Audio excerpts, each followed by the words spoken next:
made a few videos about why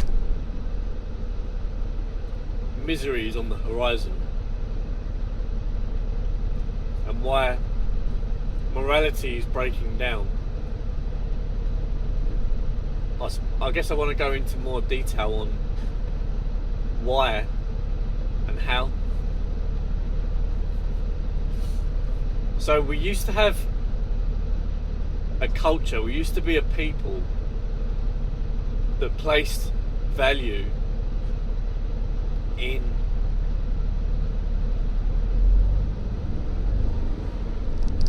idealism, but not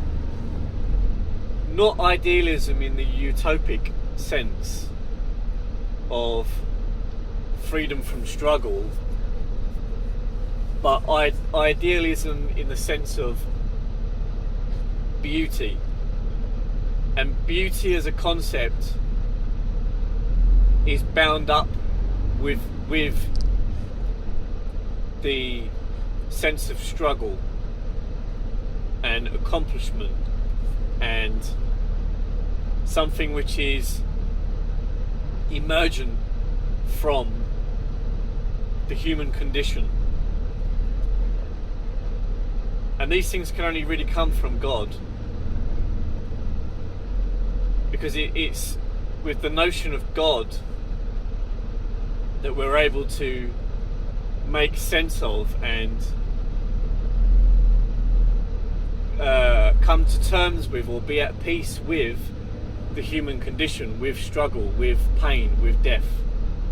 And only in contrast, in juxtaposition to pain and death, can you have beauty and wisdom.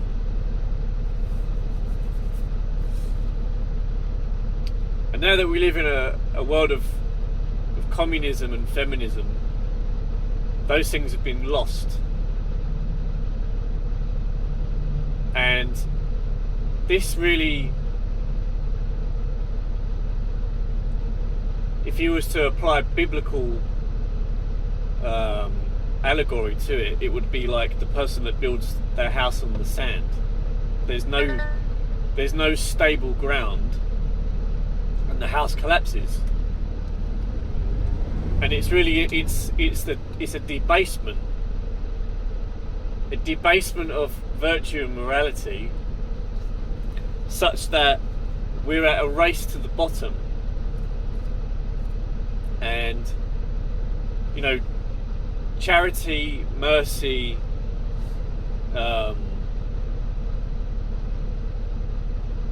bravery, piety, chastity, all of these things are lost, and this degrades the culture.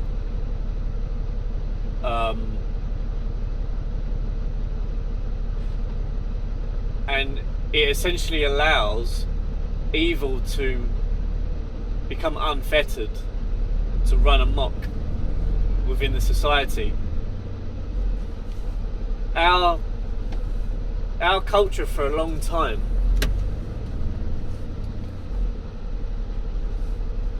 after the destruction of the patriarchy in totality and the church-going community, with the rise of big metropolis, and all of this really occurred after World War II, and was the intention of the World Wars, was to install this liberal paradigm.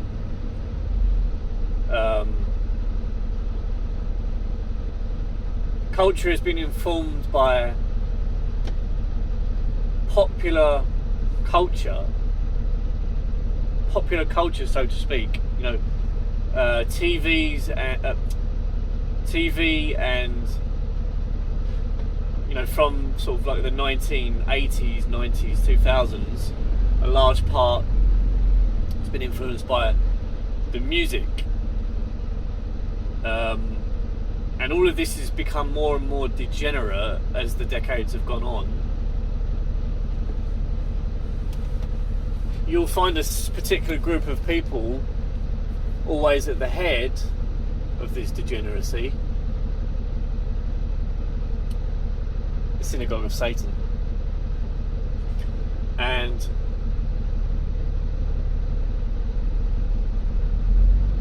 this is why there is misery on the horizon, because we've lost what makes humanity thrive. We've lost what gives us strength, and this is why we're becoming weak and sick, unable to deal with reality, unable to cope with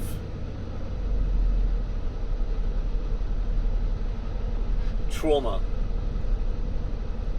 because there's been no particular increase in the trauma of mankind, but only our ability to deal with it. Arguably, there is less trauma.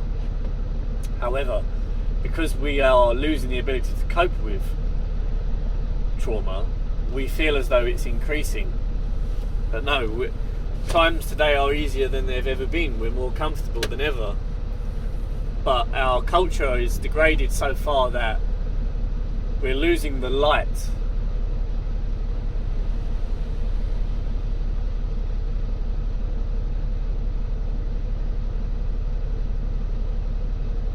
But it can always return. The sun rises every day, and Jesus said that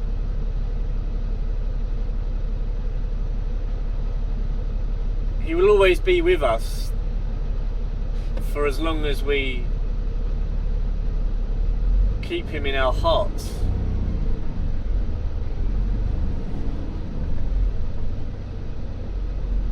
I've also made videos about how there's going to be a false religion, and this is still true.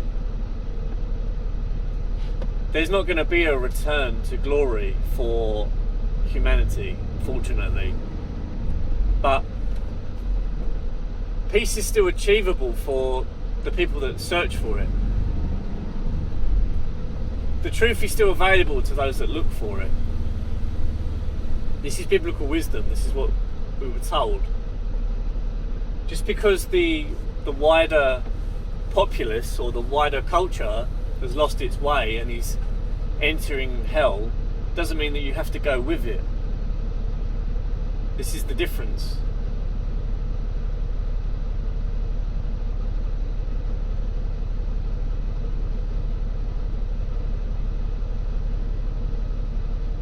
Coming away from the world is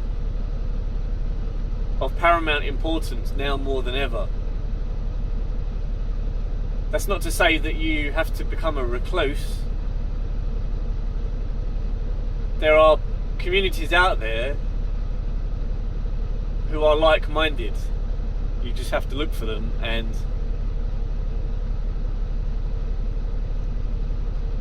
stay strong. Eat well.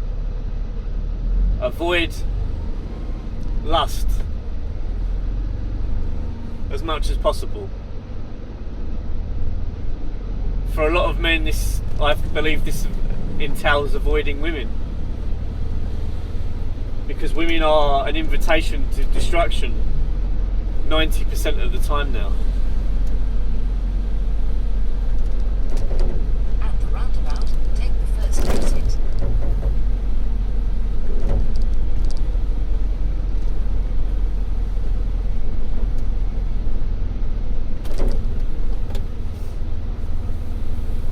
I guess that's all I have to say. At the roundabout.